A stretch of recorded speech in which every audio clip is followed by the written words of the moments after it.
بسم اللہ الرحمن الرحیم۔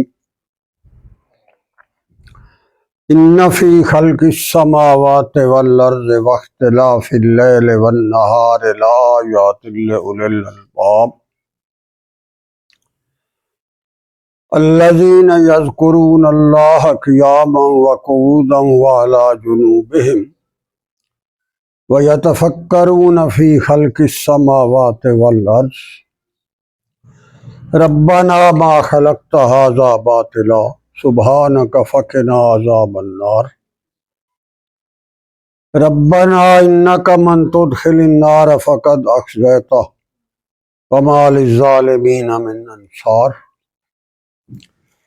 ربنا اننا سمعنا منادیا ینادی للایمان ان آمنوا بربکم فآمنا ربنا فاغفر لنا ذنوبنا وکفر عنا سیئاتنا وتوفنا مع الابرار ربنا وآتنا ما وعدتنا على رسلك ولا تخزنا يوم القيامة إنك لا تخلف الميعاد فاستجاب لهم ربهم أني لا أضيع عمل منكم من ذكر أو أنثى بعضكم من بعض فالذين هاجروا وأخرجوا من ديارهم وأوذوا في سبيلي وقاتلوا وقتلوا لأكفرن عنهم سيئاتهم ولأدخلنهم جنات تجري من تحتها الأنهار ثوابا من عند الله والله عنده حسن الثواب اللہم سبحانک لا علم لنا الا ما علمتنا انک انت العلیم الحکیم رب اشرح لی صدری ویسر لی امری واحلل عقدۃ من لسانی یفقہوا قولی رب زدنی علما یا رب صلی وسلم دائما ابدا علی حبیبک خیر الخلق کلہم۔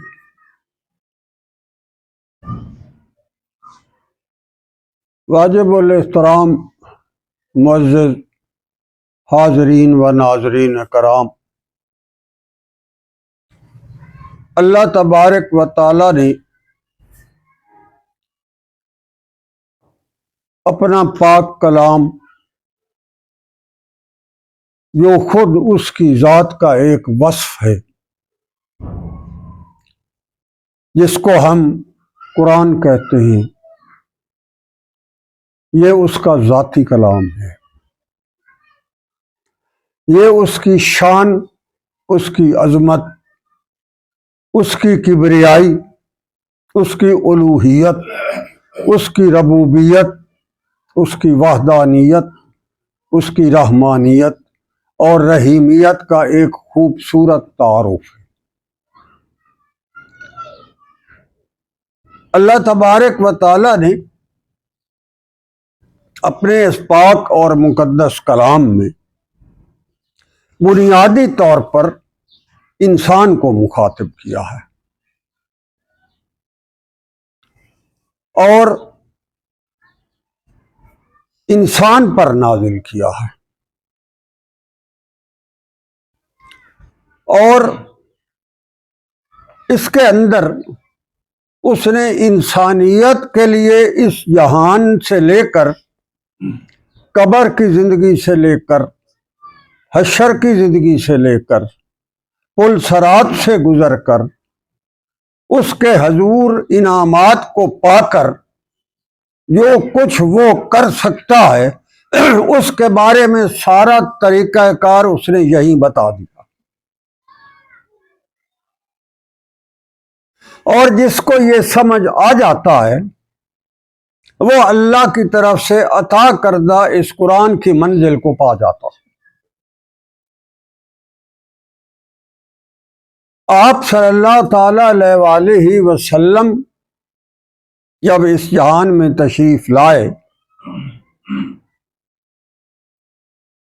اور لوگوں کے سامنے اللہ تبارک و تعالیٰ کی طرف سے پیغامات پہنچائے تو آپ صلی اللہ علیہ وسلم کا انداز یہ نہیں تھا کہ تم یہ کرو ٹھیک ہے، نہیں کرو گے یہ ہو جائے گا، اور وہ کرو گے تو یہ ہو جائے گا۔ اس طرح کا دھمکی آمیز انداز اللہ کے رسول صلی اللہ علیہ وسلم کا نہیں تھا، اور نہ اللہ نے ایسا فرمایا تھا۔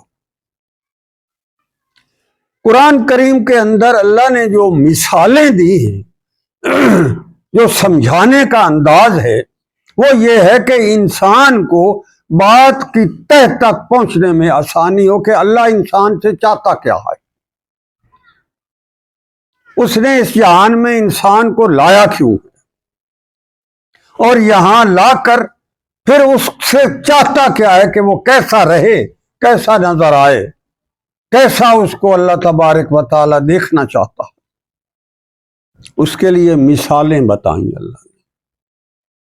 وہ یہاں ایک مثال عطا فرما رہا ہے، وہ کہتا ہے ان فی خلق السماوات والارض واختلاف اللیل والنہار لآیات لأولی الالباب۔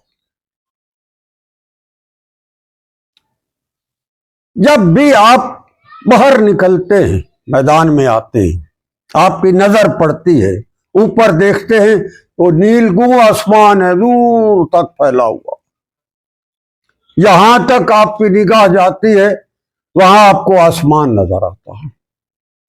اسی طرح جب آپ نیچے دیکھتے ہیں تو آپ زمین کے اوپر کھڑے نظر آتے ہیں، اور زمین جو ہے جہاں تک آپ کی نگاہ جاتی ہے وہاں تک زمین آپ کے نیچے موجود ہوتی ہے۔ تو اللہ فرما رہا ہے کہ میں نے زمین و آسمان کو پیدا کیا، ان فی خلق السماوات والارض، تم میرے آسمان کو دیکھو، ثم ارجع البصر کرتین ينقلب الیک البصر خاسئا وهو حسیر۔ وہ کہتا ہے تو میرے آسمان کو دیکھتے چلے جاؤ، تمہاری نگاہ دیکھتے دیکھتے تھک جائے گی اور تیری آنکھوں پر دوبارہ آ پڑے گی، میرے آسمان میں تجھے کوئی نقص نظر نہیں آئے گا، دیکھو اس کو۔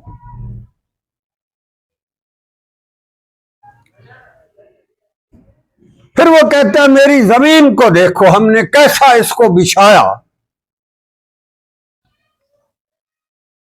کیسے اس کے اوپر ہم نے پہاڑوں کو رکھا ہے، کیسے ہم نے اس کے اندر سے مختلف سب چارے اگائے، کیسے ہم نے اس کے اوپر پھلدار درخت لگائے، کیسے ہم نے ہواؤں کے نظام بنائے، کیسے بادلوں کا نظام چلائے، اس میں تیرے لیے کیا کیا ہم نے عجیب و غریب انعامات سمائے، اور پھر تمہارے سامنے روز صبح ہوتی ہے شام ہوتی ہے، سورج آتا ہے وہ تجھے افق پر نظر آتا ہے، تیرے سامنے سارا دن وہ چمکتا ہے، اور پھر تیرے سامنے شام کو وہ غروب ہو جاتا ہے، اور پھر رات چھا جاتی ہے۔ کبھی تم نے سوچا، کبھی تم نے اس پر غور کیا کہ یہ سارا نظام ہے قدرت جو چل رہا ہے، یہ کون چلا رہا ہے؟ یہ کس کے حکم سے آسمان پر اتنے ستارے روز رات کو چمک اٹھتے؟ کس کے مرضی سے یہ چاند ساری رات جو ہے وہ چاندنی پھیلاتا رہتا ہے؟ کون سورج کے اندر روشنیاں بھرتا ہے جو روز آتا ہے تمہارے سامنے چمک چمک کر چلا جاتا ہے؟ رات کی تاریکیاں ہوتی ہیں، ہر طرف سکون اور سناٹا ہوتا ہے، ستارے قندیلوں کی طرح تجھے چمکتے نظر آتے ہیں، کہکشائیں تجھے آسمانوں پر رات کی تنہائیوں میں تیرتی ہوئی نظر آتی۔ یہ کون کر رہا ہے؟ اس کے پیچھے کیا چیز ہے جو یہ سارے نظام کو چلا رہی ہے؟ اللہ فرماتا ہے اگر تجھ کے اندر عقل ہو